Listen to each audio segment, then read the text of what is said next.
ஆண்டவருடைய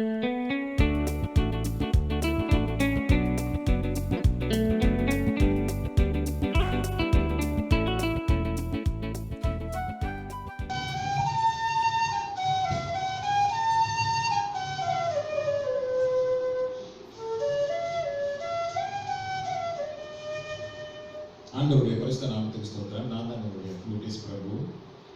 வருவாய் தருணமிதுவே அழைக்கிறாரே வல்ல ஆண்டவர் இயேசு உன்னை. வரக்கூடிய அக்டோபர் மாசத்திலே 8ஆம் தேதி சனிக்கிழமை மாலை 4 மணி சிட்டி கிங்டம் ஹால் சிறப்பான கீர்த்தனை இரவு. வாங்க